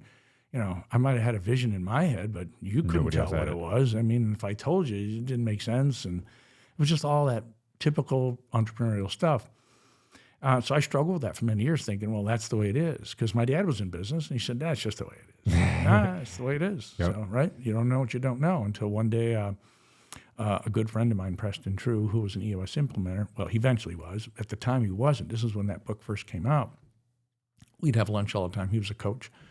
And he said, hey, read this book. I'm thinking of putting this arrow in my quiver. And so I read the book, and I thought, wow, how does this guy know all about me? Because I'm so unique. Nobody else has the same problems you have. No one else. I mean, I'm special. I'm so special. And, you don't understand my business and all that. I'm unique just like everyone else. So, so I read that book, and I hired an EOS implementer, implemented for us, and I just absolutely adored it. And interestingly enough, I was only 2 sessions in, and I adored what he was doing. I'm like, oh my God. I told my wife, I said, that's what I would love to do. I love business. I love that whole art and science of business. I love the people thing. So after I'd sold my business, I decided to become an implementer. And that's a pretty typical implementer story, though, honestly. It's not very unique, because a lot of implementers are entrepreneurial people. They've had their high points and their low points. But I do think it makes you a good implementer because you have empathy. You've walked in the shoes. It's real empathy. It's not just sympathy, like, I'm really sorry you're having that problem there, Jason. It's real empathy, like, I know. Yep. Wow, how can I help? What can we do? Let's talk about this. It's just one of those things. You're in a club together. Everyone that knows me, that if they were to listen to this, they'll go, oh my God, he's telling this. But I always say that being an entrepreneur is like a 12-step program. It is, you think you're so unique and you're so special, and you think that your problems you can handle on your own, all that, until you sit in a room and you come in and I go, hi, my name is Mike. I'm an entrepreneur. And then they go, hi, Mike. And I tell you all my crazy stories of all the stuff that I did in my business and what went right, what went wrong. And I'm expecting everybody to go, oh my God, wow. And they just go, yeah, I did all that 5 times. It's the same stuff. It's the same stuff. And it usually comes down to getting back to where we started, which was this question someone asked me, what do you think is the number one thing that seems to hold people back? There's a lot of stuff. But the number one thing I'd say, if I could change one thing, is how people deal with conflict. Because that's the area that I think, if I had to say in all the different areas where I failed, that's the area where I failed the most. I didn't communicate well because I was afraid to talk about stuff, uncomfortable stuff. I was afraid to give you my expectations for fear you might not take the job. I was afraid that you might think it's too much. I was afraid to call you out if you didn't do it. I was afraid to fire you. I was afraid because it's too uncomfortable. Yep. And you say, how's that working out? So when you look at it, and it's like, I got this phrase from Gino and Rob Dubé from the Shine program: "As hell is meeting the person you could have been." Oh gosh, that's good. And it's like I've heard that from them, and I'm like, it's such a visual. Oh, I so love saying it, because whenever I say it, people are like, say that again, or they get like the hell shivers. is meeting the person you could have been. What's that gap? And what's holding you back from being that person that you could be. And it is that conflict avoidance. It's the fear of looking stupid, or looking like you're embarrassing yourself. Shame. I don't fit in. I don't belong. Can't be loved. Yeah. Did you do the 10 Disciplines workshop? Yes. I did too. It's unbelievable. Unbelievable. Oh, it's so good. Yeah. So good. Yeah. Yeah, it's deep, it's powerful. It's one of those things I have a post that it's going to be coming out in a couple of days. It actually might be coming out today, talking about like reading. And I've for years was the guy that like, if I'm reading something personal development. I'm reading like all the books that you're talking about. That's all I read. Yeah. It's all I read, right? When I'm going on vacation, I'm picking up a book. I'm going on a cruise, I'm picking up a personal development book. And when he started talking about that in the book and then in the program, like, that's not taking a break. True. Oh, wow. So I actually gave myself permission to read fiction books. Now, my fiction books, they're usually learning a purpose, or there's like like you're trying to cheat it a little bit. Cheat a little bit, but it's fictional, and I really enjoy them. So she can read Lencioni's books. They're fictional, but they're business. Leadership and Self-Deception is the most impactful book I've ever read in my life. It's a fictional book written by the Arbinger Institute, but it's along the same stuff that we're talking about right now. Yeah. Have that conflict and having conversation and what happens when you don't have that conversation. And it's this process of self-deception. Well, why is it there's so many books and there's so much discussion about this kind of communication and conflict, but why does it feel like we're not making a lot of progress that way? People not communicating, and especially in the world today, you see people, they get in certain sides of an issue and they just can't seem to, be curious enough to say, well, I'm curious why you think the way you think. Why is that so difficult? It's such a vicious cycle, I think, emotionally for people to come out of that. And here's the thing, too, and this is where I love working with entrepreneurs. People ask me, why don't you work with sales professionals? Because I could get you fired. I'm going to teach you to speak authentically and vulnerable. And what you say, like a boss, a leader of a company, may not like that. Yeah. There's a good percentage of people that don't like you to be honest and to tell them that there's something going on here that you could fix. My wife worked for several organizations where she saw a lot of things that she could help them fix, but because she was a woman coming from a male-dominated industry, if she said it, she looked like they thought she was nagging, or that she was coming off a certain way, or they would just not even hear her. Yeah. And then somebody else would say exactly what she said, and they'd be like, "Oh my God, that's genius! Great idea. Great idea." And so it's got to be so hard. That's hard because like there are people that will literally punish you for doing what we're telling them to do. I'm not going to lie to you right now. Like there are people that if you go out and you tell them, hey, you got spinach between the teeth, they're going to say, you're an asshole. Why'd you say that? If you tell someone like, that's a sheep, right? Like they're like, they might not react well. But I think that goes back to Brene Brown's shame. Yes. Here's the deal, like those people that are going to react all crazy, like that's a them problem and not a you problem. And we have to realize that the problem is it feels so like it's me. Like when somebody lashes out from that emotional standpoint, especially if you've got a lot of baggage or, maybe your parents talk to you a certain way. So this is the battle of the shame. Yes. Then, because I say, I think I'm going to do something really kind and say you have spinach in your teeth, and you say, hey, asshole, it's none of your damn business. And now, so you felt shamed by that. Yeah. Because somehow I'm making you less than everyone else in the room. You're just a guy that has spinach in your teeth. Yep. And then you tell me, hey, asshole, mind your own business. And then I feel shamed. Yep. Like, oh, so I violated some sort of core value of this group, and I don't fit now anymore. Yep. So this is the battle of who has more shame. And this is something I have to work on all the time, is just to make sure that I have to recognize it for what it is. I mean, am I a bad guy because I mentioned that, hey, you're spinach in your teeth? Now, if I said it like a jerk, that's not fair. Yeah. Like, hey, you jerk, you got stuff in your teeth. But I mean, anything you do with care and concern is just caring. Even if I'm wrong about something, my intent was good. Absolutely. So yeah, I think that I'm a big believer in all of what Brene Brown talks about, because the shame, it just seems to just drive all these emotions that we have about stuff. Yes. And you just want to say, geez, let it go. But it is tough. It's tough. It's built in. It's built in and it's layered. And most of us are looking for solutions to surface problems, and it's really beyond the surface. It's layered, it's entangled, and it needs to be in situations like what you're putting them in, where you're stirring the pot. They're in a room and you can ask questions, and they got to sit there in that discomfort and work through it. And they got to come out that other end and see, oh, we just worked through that, and that, wow, it felt uncomfortable at first, but wow, me and Susie just patched up a problem that we've had for a year. Yeah. You know? Well, like Gino and Rob say in their 10 disciplines, it's just, taking those layers, peeling back those layers to get back to the real you. Yes. Because there's all this armor that's around us, and we all have it. Some have more than others. And I think, when I'm taking a shot at, you feel like I'm taking a shot at you by saying, hey, you've got spinach in your teeth. Boy, that's you just want to put another layer of armor on, and rather than just peel it off and say, okay, I get it.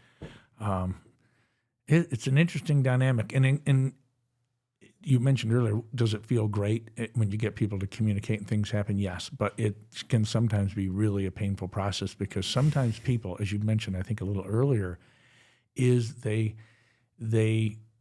are so resistant to giving in to, I'm never going, that guy across the table from me, he's never getting to me. Yep. And they see that as very strong and tough and all that.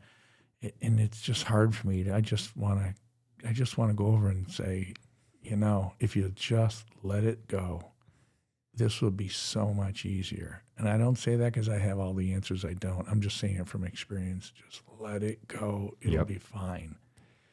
But it's hard to communicate that. It's hard to communicate that. And this is, I think, what people need to understand is, like, if you're going to have a conversation with somebody and they're going to blow up on you because they got spinach in their teeth, that's not your person. And if you don't have to spend any time with them, don't. Right. Well, at some point you just have to say, I can't do anymore. I can't do anymore. I've had client like that where it was a family, and they just they loved to scream at each other. It was almost like the Costanzas. Yeah. I mean, it really was like that. And I'm like, how do you, can we find ways to not make this personal? Let's just get to the answers. But, well, don't tell me how to talk to my family. All right, so now you're pulled in. Are you happy with this way of communication? Yeah. Well, this is the way we communicate. I said, well, I'm afraid I don't know if I can help you then. If this is then maybe the pain of what you had before EOS is less than the pain of what you have now. Because I was minding my own business when you called me. Like, I didn't barge into your meeting room and just start preaching to you. You called me because something wasn't right. And my suspicion is that this change for you, and I'm saying this as lovingly as I can, I think this change for you is so painful. It's so painful that you would rather just go back to the pain you had before. That's just an easier pain. And maybe someday you'll be ready to somehow, get through that pain and do something different. And so that's where they went with it. And so they're going to live in sometimes the devil is better than the devil you don't. Yep. But that's pretty rare. But at the end of the day, you can lead the horse to water, but you can't make him drink. And you can't fix every situation. And in that case, it's easier to walk away. And I really don't. I don't view myself as fixing anything because I don't have answers. What I do is create the environment for where fixing is possible. Like if I were fighting with someone and you said, Mike, let's go have coffee, and I show up and you have that other person there, and say, I'm just saying, I think you guys need to talk about this thing. We're all been good friends a long time. Mike, you're not talking to this guy. I love you both. I want you both talk about it. And so we talk about it. Now you've created the environment for me to meet with this buddy of ours that I'm not talking to, and it's probably going to work out. But there's that case where I might say, oh, you invited Joe here, I'm out of here, and I leave, and that's the end of it. Well, did all you can do. Yep. That's where I'm going to be, and I'm going to have to live with that. But it doesn't happen often. I think it's pretty rare. Some take longer, but it's just breaking down people to be vulnerable enough to just have a real conversation, and to just go deep in a conversation. No one's going to die. No one's going to die. And, it just stings a little. Well, when we think about our brains and the way they operate is like it's literally like our fear piece is protecting us from like saber-tooth tigers and Yeah. Oh, yeah. in real predators and then over time as those threats are no longer in existence, it's now protecting us from sending out that message or having that conversation or Anything posting that causes post pain. Yeah. Yeah. So have you ever read the book Untethered Soul? No. Oh, this sounds good. Yeah. I got it recommended to me by Gino, but he says it's his favorite book of all time. You've got to read it. It's unbelievable. But anyways, in that book, it talks about this stuff.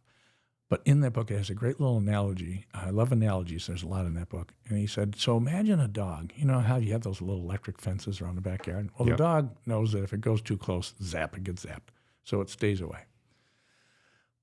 But if the dog knew that if I just run really fast, I could get zapped, it wouldn't kill me, and it would end at some point. It would just be quick. And after that, everything that a dog would want, running wild, smells, animals, the skunks, the birds, all that, if they knew that, would they just run through, right? And he said, so when you think about your ego protecting you from all these things that cause you pain, if you could just have the courage to just let it flow through you. Don't try to fight it off. Don't try to let old memories or pain from the past or baggage, don't try to ignore it. Let it just flow through you. It gives you a little zap. And then on the other side of it is all the things that you want. And I thought that was a great analogy because I think that we're just afraid of that little zap. Like you said, the ego is going to protect us from that little zinger, and it's nothing. And it may come back day in and day out, right? Think of people with PTSD. It keeps coming back. It's part of your life now. Just accept it. Yep. And it made you who you are in a lot of ways, even better. Yep. To your point earlier, right? These challenges, it made you who you are. So you can sort of embrace it and say, well, I don't want to go through that fresh hell again, but it's okay. It was tough, and it's who I am. And now you're on the other side of the fence. And I just love that analogy. That's a phenomenal analogy. I love it because you can see it. It's like when you said that dog, if you just ran through and had the courage, sheep. It could be a sheep. Could be a sheep. Could be a sheep running as fast as it can across the, that's right, across the electrical line. I'm not sure which one is which. But Now, if someone sees this clip from later, they're not going to know what the hell we just talked about because they didn't get the doggy part from the beginning. Like, rewind it now. You got to go back and get the reference. We're not going to tell you. Yeah. So that's what I hope for in working with clients, and they do the same for me because very often I find myself doing some of those things, and I hope, and they often will call me out, and I stand corrected in these ways where I'm either trying to give answers as opposed to ask questions. And so it's a symbiotic relationship. And I think when you really have great clients, that's what happens. You start to help each other up the hill. And when you help someone up the hill, you get up the hill yourself. And that's what I hope for. And that's what drives me every day. So, but 1% better every day. I'm still a work in progress, man. It's so awesome. But it's one of those things of like, you went through those same struggles, like, and you'd mentioned something a second ago that really kind of hit this home is like, you're going through this thing, or you go through that fence. Like, think about that dog. Like, if that dog learned how to get through the fence and then went to the neighborhood and told all the other dogs. Oh, wow. Yeah. Wow. If you just, I didn't go that far with that. If you just run through this, because that dog learned its lesson, right? It got stuck behind that fence for so long. And then one day made the decision that I'm going to put the framework to get through and bust through this fence. I'm going to just run through the fence. Oh my God, it was just a little bolt. I'm going to go out and share this with the world. And it reminds me, if we were talking out in the studio, you're talking about the book Strength to Strength. Was that what is Strength to Strength? From strength to strength. In kind of that process of growth as a human. Yeah, what that book is about, I'm telling you what books are about. And I always feel bad because there's probably, like if the author were listening, they go, this guy. That's not what this book's about. That's not what I wrote that book about. But Strength to Strength is basically about a guy who felt like he had lived a very, very successful, prominent life. He was very well known. And this author had overheard this guy in a plane talking this way about, he just said, I'm just so disappointed. I just can't do anything anymore. And I don't feel like I'm creating value, blah, blah, blah. He said, days I just wake up, I just wish I were dead. And he thought, how can this guy be so dark? Well, when he was getting his bags and getting off the plane, he said, I looked at this guy to see, who is this guy? And he said, he's someone who is nationally known, very accomplished person. He goes, everyone would know him. He goes, I'll take the name to my grave. But it scared him. He said, I don't want to, how can you be that accomplished and literally say at some age of 50 or 60 that I wish I were dead? So he said, I don't want that to happen to me. So he was, I think he's a sociologist or something, but he did a study on, where do we peak in our careers, our abilities? Where is this? I know my golf game isn't what it used to be at 63 now. It's just, I'm happy to be able to just play the whole day. And, but and what he found is that our peaks of where we do the most, we're the most effective is in our late 20s, early 30s, and it starts to drop off after that. I'm like, dude, I thought it'd be like 45 or 50 at least. But it's not. But anyways, the reason they say from strength to strength is that, the arc goes like this, but then there's another arc that if you're wise, you jump to that next arc because you have different skill sets when you're older. So maybe you're not inventing ways to split an atom, but now you're advising, coaching, mentoring, sharing experiences. So I guess if you look at, I'm spitballing now, but I guess if you look at parenting, because we've talked about that quite a bit, when you're having your kids, you're just hustle and bustle and doing what you can, making decisions, trying to figure it out. And hopefully you're pretty young, so you're pretty sharp and you get it done. But as you get older, you don't have the energy to keep up with the kids and you don't know what's going on with the kids and all that. But you might be able to offer some great advice to parents or guidance or that sort of thing. So it's the whole idea is strength to strength. So what are you going to do with the second half of your life and make it just as valuable and important as the first half? And being able to accept the fact that some things you're really good at will probably wane at some point, and you have to find something else. And there always is something else. Your job is to kind of find it. And that's kind of why I like teams where I have some older guys and ladies and some younger. It's great because there's a lot of times there's generational eye rolling, which I love. But it's amazing how they talk about schemas and seeing, how you see the world. The older folks see something differently than younger folks. No one's wrong. It's just different points of view. Mix them together, and man, it's rocket fuel. It's awesome. Ooh. As opposed to a room full of all old people or all young people, and they all got one way of doing it. Yeah. So pretty cool. It's like connecting the vision. Yeah. Oh, absolutely. And the visions. The other thing I find too is you get in a room and everyone has a vision, and they somehow think that everyone else has the same vision. They just assume. Until they have to say it out loud. This goes back to the writing it down or saying it out loud. And they're like, oh, really? You thought we'd have 4 stores? I was thinking like 10. I never knew that, especially with like married or family businesses. They just have never talked about it. So talk about just the nuts and bolts of running a business. Well, if we're going to have 20 stores instead of 5 stores, don't you think we should reconcile that? Because the decision-making is entirely different. So why don't we get on the same page? And so part of what we're doing with EOS too, right off the start, is what is the vision for this organization, and make sure we're all 100% on the same page, because we got to make decisions that are unified towards where we're going, and they're very often not the same.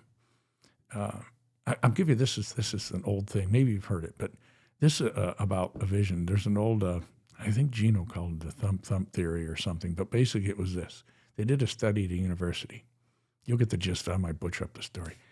You can tell I have a terrible memory. I forget stories, but I'll get the gist of it. You'll understand it. So in college, they took 100 kids, and they paired them up into groups of 2, so 50 groups of 2. And sitting across a table like you and I now, and on one side of the table, they gave them a sheet, and on it was 100 songs that everyone knows, like Twinkle, Twinkle, Little Star, Happy Birthday, London Bridge is Falling Down, all that stuff. And the person that had the sheet that knew the song had to just tap out the beat on the table with their hand, just bang on the table, and the other person had to try to guess the song. What percentage of the songs do you think the other person could guess just listening at the beat? 30%? It was like 4%, I think. Okay. Oh, It's wow. really low. Wow. And even I thought, I go, no, there's no way. So I went home to my wife and I said, let's do try it. something. I said, I'm going to tap out some songs. And I told her what it would be, London Bridge or Happy Birthday, whatever, all those, Yeah. Christmas songs. And I started tapping them out and she's like, and she's a music person. And I'm like, how are you not hearing this? This is like Happy Birthday. I just said it 2 minutes ago. I'm tapping out Happy Birthday. I gave you 3 options. And and you don't hear it. And so then she says, I said, you try some. I said, I'll get them. Of course, because I'm so unique. So I said, I'll get them. And she did them. I didn't get any. I have no idea what she was doing. So the idea that Gino put behind that, I believe Gino, he'd say, so when you have a vision as an owner of a business or any organization or even a family, you don't write it down. You can talk about it, but it's not in living color. It's fuzzy. And so to them, it's just boom, boom, boom, boom on a table, and they just don't know what song it is. They hear something, but they can't picture it. And so it's so important to paint a crystal clear picture of exactly what it looks like. And all of us are going to paint it together, and we're all going to decide what it looks like. And when teams do that, it takes time and work. But when they do that, it is gold, because now we all know where we're going and how we're going to get there. And there's no doubt. And everything you say makes sense because it's the same picture.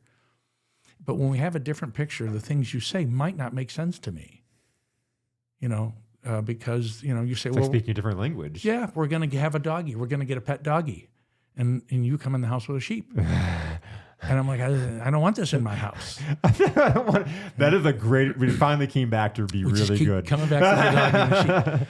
So it's just, what we have to define what we want, what it looks like, so that when we actually take action, that it's exactly what we expect and what we want. And that avoids conflict. So, anyways, that's Like this has been so much fun. Did we cover it? This has been such a fun conversation. I don't know. I think we We've went covered a all lot. over the place. But We stayed on that overall topic though, and just the communication, the healthy conflict, and it's a really good visual. I don't know where I've heard this from before, but it's like when you asked about like when there's conflict, it's like I think of that pressure in creating a diamond. There needs to be a conflict in order to create any change. I'm a big sports guy, and there's a story about John Wooden. John Wooden, that most successful coach ever, right? Yes. He won all these championships and stuff like that. I read this article about him before he became successful. So he was a UCLA coach for like 6 years with a losing record. And it was a record, like if you looked at his record, you'd be like, how in today's basketball, he would not have made it 5 or 6 years. Like he would have been fired far before because his record was that bad. And then he got really successful and won all these championships. And they asked him what the difference was. And he said in his early career, he surrounded himself with a bunch of yes men. He surrounded himself with coaches that made him feel good about himself, that made him feel like he was the smartest person in the room, that agreed with everything that he said. They didn't give him any pushback. They just, everything that he came up with, they were like, that's the answer. He was like, what I had to do was I had to find a team of coaches that weren't afraid to tell me when I was wrong. They weren't afraid to tell me what they were seeing. They weren't afraid to have that conflict. Because of that conflict, I was able to adjust to a different perspective I didn't see, and that's what made me successful. It wasn't the yes people. It wasn't the people that wanted to avoid the conflict. yeah, that artificial harmony that you get. Yeah. Oh, go. And I love looking at you as that catalyst. And I know you don't take a lot of the credit, but it's again, you're in that element, making them sit there yeah. I see you being the posture. Like, hey, are you sure? Yeah, well, that's interesting. Yeah, because he said something different a little while ago. Yeah, it's I don't know. It's just getting people talking. I don't know why. I just somehow I seem to have a knack for getting people to talk about stuff, and so it always it's up to them to make it work because I can't make it work, but it usually does, and which gives me faith in human beings because the more people do talk about stuff, even people that really disagree. It's amazing. The old saying, we have more in common than we don't. When they start talking, it's just funny how it all kind of melts away. It's when we're not talking that it just, again, it's like that. It's not like a fine wine. It just gets worse. So what do they tell you to do if you get kidnapped? If you get abducted, what do they tell you to do? Have you ever heard this? No. You talk to them. You tell them your life story. You start. So because you you become humanize human. it. You Yeah, humanize yeah. yourself. Like That's right. it isn't sit back in the trunk or be a jerk or just call not them names or you're just anything not else. a You body, start yeah. building a relationship and becoming Oh, human. yeah, that's good. I'd never heard that, Yeah. but it makes sense. It makes sense. It just popped in my head because it's a kind of that good analogy to think about it. But it's always the communication if you, and I've heard this in so many different ways, but if you set a racist white guy and a racist black guy in a room for a long time, they're going to get to know each other, and by the end of the day, they may not change their opinions on race, but they'll be friends, or they'll see each other in a different. And I would argue they might even be better friends than they have with anyone else because they had gone through that. Yeah. They were in that foxhole together. Yep. There's something about, you look at military people, they might go in and they don't even know the guy next to them, but boy, after they've been through battle, they are like brothers, forever. And I think people that have to fight a common challenge together. Yep. I don't know how humans are built, but we seem to really, really bond with those that we have to fight a battle with. And so in some ways, when we go in and stir the pot, we're creating a little bit of a battle, but it's healthy. It's healthy for people to have conflict. It's really, if you look at Lencioni's his philosophies, and when people aren't talking, it's not healthy. When they're talking, it might feel uncomfortable, but that conflict is really healthy, and it really strengthens bonds. When the kids were little, my wife we don't argue much, but every now and then we'd have an argument. It'd be a good one. And the kids, they were what are mom and dad arguing about. So I used to always tell them, I said, that's how much I love your mom, because I would not argue with somebody that I don't know or don't care about. Yeah. I mean, if some dude cuts me off on the highway, I'm like, whatever, it's not worth it. I don't know you. Sorry, I don't know. You cut me off, so what? Whatever. Yep. Now, if my wife were driving alongside me and cut me off 4 times, I'd go, what are we doing? So I think that you tend to pour your energy into people you really care about. Absolutely. And so if you're going to have a team that you work with, you have to pour your energy into them, and you have to really love them. You have to really care for them. And again, I know that sounds all squishy, but it's not. You have to care for these people that you work with. A team is not a group of people that work together. They're a group of people that trust each other. And that's what makes great teams, great families, great groups, and it's just human energy, great groups of people. That's what does it. And the best part of it is it's just so damn simple. It really is. If you can just get over that uncomfortableness and it's not even uncomfortable after a while, right? Yep. It's not. You know that. It's the muscle that you're building. That's it. Yeah, it's like you're going to go run 10 miles, you haven't run in 10 years, that's going to hurt. It's going to hurt. But if you do it every week for months and months and months, pretty soon it's like, I ran 10 miles, not a big deal. And also that becomes just the person that you are. And then people expect it. Now you're a runner. Yep, now you're a runner. You're a runner, as you define yourself. So you make it a habit of yourself. I know I don't have spinach in my teeth today because I was with Jason. I would let you know. I was with Jason for an hour, and he didn't say a word. So 5,000%. It would suck if you got in your car and we found out it was there the whole time, though, wouldn't it? I would, if you posted this, I would comment. And I'd say, just want you to know, go to 45 minutes and 37 seconds. You said this about the spinach. And I got in my car. Yeah. I'd call you out, dude. Yeah, that's right. And you'd say jerk. One last question and I'm over, but I just can't get it out of my head, so I got to ask it is, and we talk about being aware, what would you say is your superpower? Oh my gosh, that's a tough question. I think my superpower, first of all, if I'm being really vulnerable, I don't like talking about myself much. It makes me really uncomfortable. I don't know. It's a conflict with yourself. It is. I don't like, I'm not a promoter of myself. I just feel like I have a lot of things I can work on. But I think I'm good at getting people to stay calm and talk. When people are really upset, I'm typically the guy they call, and I don't have a lot of answers, but you're there. You're asking questions. You just say, how you feel about it. What do you think? Yep. I guess, I don't know. Maybe that's what I have a knack for. I don't know where it comes from. Mm-hmm. There's a lot of conflict growing up, so I was always a peacemaker. So maybe that's where it comes from. But that also may be what leads me to be a person that used to avoid conflict because you're a peacemaker, Yep. You grew up in that kind of household. It's like, just don't say anything. Yep. But what I have learned is there's a right way and a wrong way to say things. So if you can't say it the right way, then you'd be best to just leave it alone and go with your artificial harmony and let it blow up. But long answer is just I think I'm getting better. Let's say it this way. I'm trying to get better at my superpower of getting people to talk and understand each other because we're not that far apart. We just aren't. And if you can connect those things, life is so much better in a lot of ways, not just in business, personal lives, and everything else.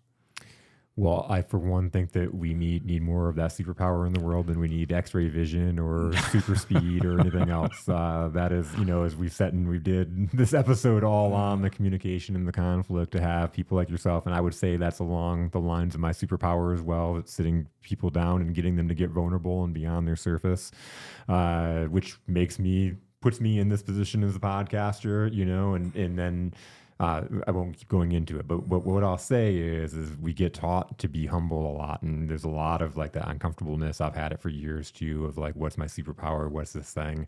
But we also have to understand what it is that we're doing in order to continue making that impact, right? And it's like pouring the gasoline on it. And so I think we talked a lot about the word conflict. The other word that I have a hard time with is being humble, because I think being humble is good.